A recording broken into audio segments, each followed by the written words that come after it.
ಅವಳ ಮನಸ್ಸು ಸ್ವಲ್ಪವೂ ಕರಗೋದಿಲ್ಲ.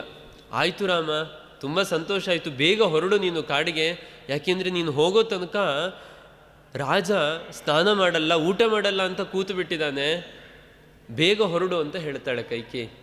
ದಶರಥ ಇದನ್ನೆಲ್ಲ ಕೇಳಿ ಅವನಿಗೆ ದುಃಖ ತಡ್ಕೊಳ್ಳಿಕ್ಕೆ ಆಗೋದಿಲ್ಲ, ಮತ್ತೆ ಕುಸಿದು ಬೀಳ್ತಾನೆ ಅವನು ದುಃಖದಿಂದ. ಏನು ಮಾತಾಡಬೇಕು ಅಂತ ಅವನಿಗೆ ಬಾಯಿ ಬರೋದಿಲ್ಲ. ಆಗ ರಾಮ ಹೇಳ್ತಾನೆ, ನಾನು ನನ್ನ ತಾಯಿಯಾದ ಕೌಸಲ್ಯನ್ನು ನಮಸ್ಕಾರ ಮಾಡಿ ಆಶೀರ್ವಾದ ಪಡೆದು ಹೊರಟು ಬಿಡ್ತೀನಿ ಅಂತ ಹೇಳಿ ರಾಮ ಅಲ್ಲಿಂದ ಹೊರಡ್ತಾನೆ. ಈ ಸಂದರ್ಭದಲ್ಲಿ ಒಂದು ಅದ್ಭುತವಾದ ಮಾತನ್ನು ಹೇಳ್ತಾನೆ. ನಹ್ಯತೋ ಧರ್ಮಚರಣಂ ಕಿಂಚಿದಸ್ತಿ ಮಹತ್ತರಂ ಯಥಾ ಪಿತರಿ ಶುಶ್ರೂಷ ತಸ್ಯ ವಾ ವಚನಕ್ರಿಯಾ ಅಂತ. ನಮಗೆ ಬದುಕಿನಲ್ಲಿ ಯಾವುದು ತುಂಬ ದೊಡ್ಡ ಧರ್ಮ, ತುಂಬ ಪುಣ್ಯಪ್ರದವಾದ ಕೆಲಸ ಯಾವುದು ಅಂತೆಲ್ಲ ತುಂಬ ಗೊಂದಲಗಳಿರುತ್ತೆ, ಪ್ರಶ್ನೆಗಳಿರುತ್ತೆ. ರಾಮ ಹೇಳ್ತಾನೆ, ನಾನು ತಂದೆಯ ಮಾತನ್ನು ನಡೆಸೋದು, ತಂದೆಯ ಮನಸ್ಸಿಗೆ ಸಂತೋಷವನ್ನು ಕೊಡೋದು, ಇದಕ್ಕಿಂತ ದೊಡ್ಡದಾದ ಧರ್ಮ ಬೇರೆ ಯಾವುದನ್ನು ಕೂಡ ನಾನು ನೋಡ್ತಾ ಇಲ್ಲ. ಇದಕ್ಕಿಂತ ದೊಡ್ಡ ಧರ್ಮ ಇನ್ಯಾವುದಿದೆ? ಇದನ್ನು ಮಾಡದೆ ಇನ್ನೇನನ್ನು ಮಾಡಿದ್ರೂ ಕೂಡ ಅದು ವ್ಯರ್ಥ ಅಂತ ರಾಮ ಹೇಳ್ತಾನೆ. ನಹ್ಯತೋ ಧರ್ಮಚರಣಂ ಕಿಂಚಿದಸ್ತಿ ಮಹತ್ತರಂ. ಆ ವಾಲ್ಮೀಕಿಗಳ ಮಾತನ್ನು ನೋಡ್ತಾ ಇದ್ರೇ ರೋಮಾಂಚನ ಆಗುತ್ತೆ. ಯಥಾ ಪಿತರಿ ಶುಶ್ರೂಷ ತಸ್ಯವಾ ವಚನಕ್ರಿಯಾ. ಆಶ್ಚರ್ಯ ಆಗುತ್ತೆ, ಇಂಥ ರಾಮಾಯಣವನ್ನು ಓದಿ ಕೇಳಿಯೂ ಕೂಡ ನಮ್ಮಲ್ಲಿ ಏನೂ ಬದಲಾವಣೆಗಳಾಗಲ್ಲ. ನಮ್ಮಲ್ಲಿ ಹಾಗೇ ಎಲ್ಲ ಸಹೋದರರಲ್ಲಿ ಗಲಾಟೆ ಆಗುತ್ತೆ, ಮಕ್ಕಳು ತಂದೆ ತಾಯಿಯ ಮಾತನ್ನು ಕೇಳಲ್ಲ ಅಂತ ಅಂದರೆ ಸರಿಯಾಗಿ ಬಾಲ್ಯದಲ್ಲಿ ಇದರ ಅಧ್ಯಯನ ಆಗಿರಲ್ಲ ಅಂತ ಅರ್ಥ. ಎಲ್ಲೋ ಅಲ್ಲಿ ಇಲ್ಲಿ ರಾಮಾಯಣದ ಕಥೆ ಅಂತ ಕೇಳಿರ್ತಾರೆ. ರಾಮನ ಕಥೆ ಅಂದರೆ ಏನು?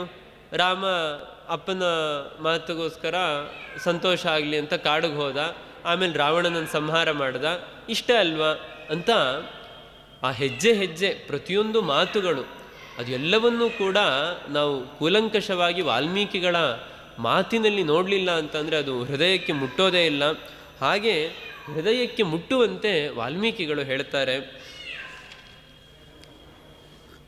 ಹೀಗೆ ರಾಮ ಆ ದಶರಥನ ಅಂತಃಪುರದಿಂದ ಹೊರಗಡೆ ಬರ್ತಾ ಇದ್ದಾನೆ.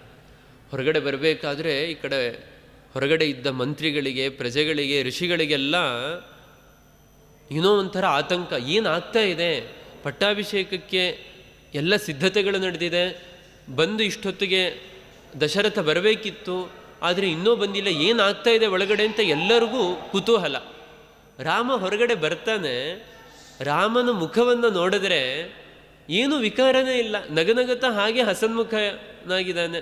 ಓ, ಏನೋ ಮಾತಾಡ್ಕೊಂಡು ಬಂದಿರಬೇಕು, ಏನೂ ತೊಂದರೆನೇ ಆಗಿಲ್ವೇನೋ ಅಂತ ತಿಳ್ಕೊಂಡ್ರಂತೆ ಹೊರಗಡೆ ಇರೋ ಜನ. ಗೊತ್ತೇ ಆಗಲಿಲ್ಲ ಅಂತೆ. ಹಾಗೆ ರಾಮ ನಗನಗತ ಹೊರಗಡೆ ಬಂದ.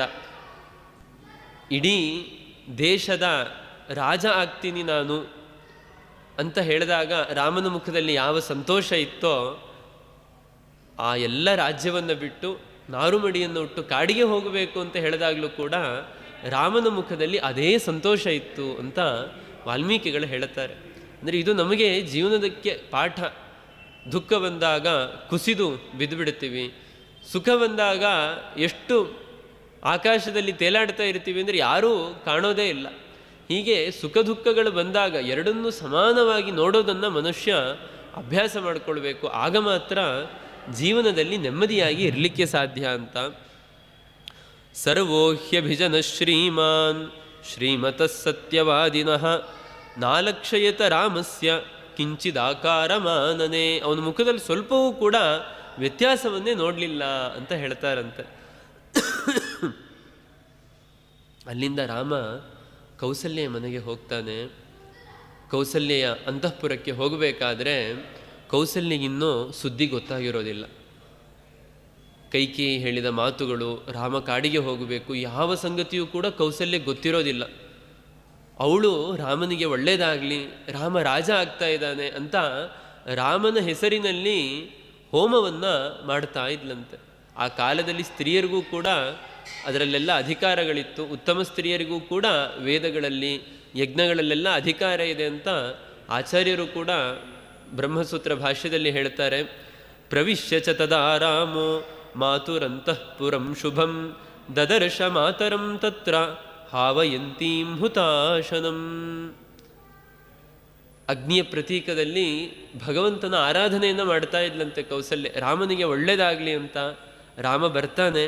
ಬಂದು ಕೂಡಲೇ ಕೌಸಲ್ಯೆಯ ಕಣ್ಣುಗಳಲ್ಲಿ ಆನಂದ ಬಾಷ್ಪ ಬರುತ್ತೆ. ರಾಮ ರಾಜ ಆಗ್ತಾ ಇದ್ದಾನೆ ಅಂತ ಆ ಸುಖವನ್ನು, ಆ ಸಂತೋಷವನ್ನು ತಡ್ಕೊಳ್ಳಿಕ್ಕಾಗೋದಿಲ್ಲ ಅವಳಿಗೆ.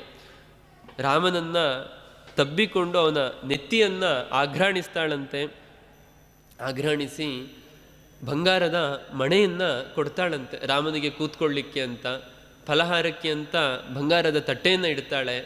ರಾಮ ಅವೆರಡನ್ನೂ ಪಕ್ಕ ಸರಿಸಿ ಬೊಗಸೆಯನ್ನು ಹಿಡಿತಾನಂತೆ. ಕೌಸಲ್ಯಗೆ ಅರ್ಥ ಆಗಲ್ಲ, ಏನು ರಾಮ, ಯಾಕೆ ಮಣೆ ಮೇಲೆ ಯಾಕೆ ಕೂತ್ಕೊಳ್ತಾ ಇಲ್ಲ, ಯಾಕೆ ಈ ರೀತಿ ಬೊಗಸೆ ಹಿಡಿತಾ ಇದೆಯಾ ಅಂದಾಗ ರಾಮ ಹೇಳ್ತಾನೆ, ಇಲ್ಲ ಅಮ್ಮ, ನಾನು ಮುಂದೆ ಕಾಡಲ್ಲಿ ವಾಸ ಮಾಡಬೇಕಲ್ವಾ, ಅದಕ್ಕೆ ನನಗೆ ಅಭ್ಯಾಸ ಆಗಬೇಕಲ್ವ. ಕಾಡಲ್ಲೆಲ್ಲ ಎಲ್ಲಿ ಬಂಗಾರದ ಮಣೆ ಇರುತ್ತೆ ಕೂತ್ಕೊಳ್ಳಿಕ್ಕೆ, ಮಣ್ಣು ಹುಲ್ಲು ಕಲ್ಲುಗಳಿರೋ ನೆಲದ ಮೇಲೆ ಕೂತ್ಕೊಳ್ಬೇಕು, ಬೊಗಸೆಯಲ್ಲೇ ತಿನ್ನಬೇಕಲ್ವ, ಅದಕ್ಕೆ ಅಭ್ಯಾಸ ಮಾಡ್ಕೊಳ್ಳಿಕ್ಕೆ ಅಂತ ಈಗಲಿಂದನೇ ಅಭ್ಯಾಸ ಮಾಡ್ಕೊಳ್ತಾ ಇದ್ದೀನಿ ಅಂತ ರಾಮ ಹೇಳ್ತಾನಂತೆ. ಕೌಸಲ್ಯಗೆ ಏನು ಅಂತ ಅರ್ಥನೇ ಆಗಲ್ಲ. ಯಾಕೆ ರಾಮ, ಏನಾಯಿತು ಅಂತ ಕೇಳಿದಾಗ ರಾಮ ಎಲ್ಲ ಸಂಗತಿಗಳನ್ನು ಹೇಳ್ತಾನೆ. ಅಪ್ಪನ ಒಂದು ಸಂತೋಷಕ್ಕೋಸ್ಕರ ಅವರ ಬಯಕೆ ಅಂತ ತಾಯಿ ಹೇಳಿದಾಳೆ ಕೈಕೇಯಿ. ಅವಳ ಮಾತಿನಂತೆ ರಾಯರು ಹೇಳ್ತಾರೆ, ಕೈಕೇಯ್ಯಾ ಪ್ರೀತಿ ಹೇತೋಹೋ ಅಂತ ರಾಮಚಾರಿತ್ರ್ಯ ಮಂಜರಿಯಲ್ಲಿ. ಕೈಕೇಯಿಯ ಸಂತೋಷಕ್ಕೋಸ್ಕರ ರಾಮ ಕಾಡಿಗೆ ಹೋದ ಅಂತ ಕೈಕೇಯ್ಯ ಪ್ರೀತಿ ಹೇತೋಹೋ ಅಂತ ರಾಘವೇಂದ್ರ ಗುರುಸಾರ್ವಭೌಮರು ಹೇಳ್ತಾರೆ. ಹಾಗೆ ಕೌಸಲ್ಯಗೆ ಹೇಳಿದಾಗ ದುಃಖ ತಡ್ಕೊಳ್ಳಿಕ್ಕಾಗಲ್ಲ, ಕುಸಿದು ಬೀಳ್ತಾಳೆ, ಮೂರ್ಛಿತಳಾಗ್ತಾಳೆ. ರಾಮ ಸಮಾಧಾನ ಮಾಡುತ್ತಾನೆ. ಕೌಸಲ್ಯ ಹೇಳ್ತಾಳೆ ಆಗ, ರಾಮ, ನೀನು ರಾಜ ಆಗ್ತೀಯ ಅಂತ ಈ ದಿನಕ್ಕೋಸ್ಕರ ನಾನು ಕಾಯ್ತಾ ಇದ್ದೆ. ಆ ಕೈಕೇಯಿಯ ಒಂದು ದುಷ್ಟತನ, ಅವಳ ಒಂದು ಮಾತ್ಸರ್ಯ, ಅವಳ ಶೋಷಣೆಯಲ್ಲಿ ತುಂಬ ದುಃಖಪಟ್ಬಿಟ್ಟಿದ್ದೆ ನಾನು. ಈಗ ಈ ದಿನಕ್ಕೋಸ್ಕರ ಕಾಯ್ತಾ ಇದ್ದೆ, ಆದರೆ ನಿನ್ನನ್ನು ರಾಜನನ್ನಾಗಿ ನೋಡೋ ಭಾಗ್ಯ ನನಗಿಲ್ವಲ್ಲ. ನಾನು ಸುಮ್ಮನೆ ನಿನ್ನನ್ನು ಪಡೆಯೋದ್ರ ಬದಲು ಬಂಜೆಯಾಗಿ ಇದ್ದಿದ್ರೇ ಸಂತೋಷವಾಗಿರ್ತಿದ್ನೇನೋ ಅಂತ. ಯಾಕೆ ಅಂತಂದರೆ ಬಂಜೆಯಾಗಿದ್ದರೆ ಬರೀ ಮಕ್ಕಳಿಲ್ಲ ಅನ್ನೋ ಒಂದೇ ದುಃಖ ಇರ್ತಾ ಇತ್ತು. ಇವಾಗ ನಿನ್ನಂಥ ಮಗನನ್ನು ಪಡೆದು ನಿನ್ನ ಜೊತೆಗೆ ನಾನು ಇರುವ ಭಾಗ್ಯ ಇಲ್ಲ ಅಂತ ಅಂದರೆ ಮಕ್ಕಳನ್ನು ಪಡೆದಾದರೂ ಏನು ಪ್ರಯೋಜನ ಅಂತ ತುಂಬ ದುಃಖವನ್ನು ಪಡ್ತಾಳೆ ಕೌಸಲ್ಯೆ.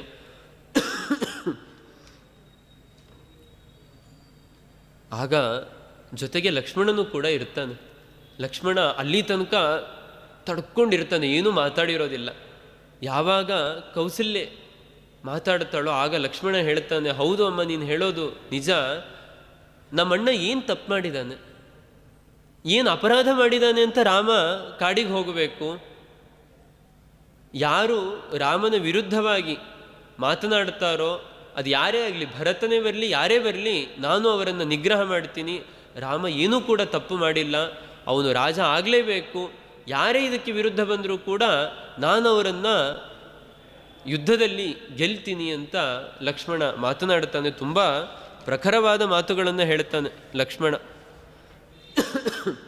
ಆಗ ಕೌಸಲ್ಯ ಹೇಳ್ತಾಳೆ, ಲಕ್ಷ್ಮಣ ಅಷ್ಟು ಹೇಳಿದಾಗ ಕೌಸಲ್ಯಗೂ ಧೈರ್ಯ ಬರುತ್ತೆ. ಕೌಸಲ್ಯ ಹೇಳ್ತಾಳೆ, ಹೌದು ರಾಮ, ಲಕ್ಷ್ಮಣ ಹೇಳೋದು ನಿಜ.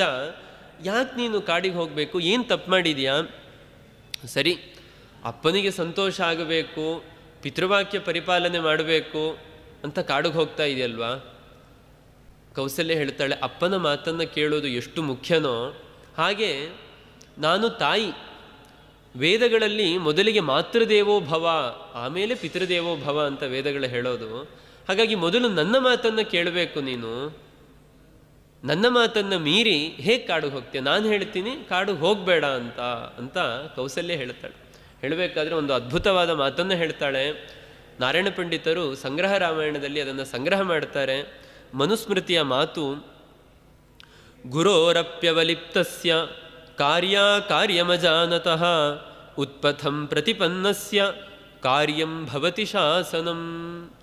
ಗುರೋರಪಿ ಅವಲಿಪ್ತಸ್ಯ, ಒಂದು ವೇಳೆ ಗುರುವೇ ಆದರೂ ಕೂಡ, ಅದು ತಂದೆ ಆಗಲಿ, ವಿದ್ಯೆಯನ್ನು ಕೊಟ್ಟ ಗುರುಗಳಾಗಲಿ, ಯಾರೇ ಆಗಲಿ, ಹಿರಿಯರೇ ಆಗಲಿ, ಅವರೇನಾದರೂ ಅಡ್ಡದಾರಿಯನ್ನು ಹಿಡಿದ್ರೆ, ಮಾಡಬಾರದ ಅಕಾರ್ಯವನ್ನು ಮಾಡಿದ್ರೆ, ತಪ್ಪನ್ನು ಮಾಡಿದ್ರೆ, ಅಪರಾಧವನ್ನು ಮಾಡಿದ್ರೆ ಕಾರ್ಯಂ ಭವತಿ ಶಾಸನಂ, ಅವ್ರಿಗೂ ಕೂಡ ಅವರು ಮಾಡಿದ ತಪ್ಪಿಗೆ ಶಿಕ್ಷೆ ಆಗಲೇಬೇಕು, ಅದು ಯಾರೇ ಆಗಿರಲಿ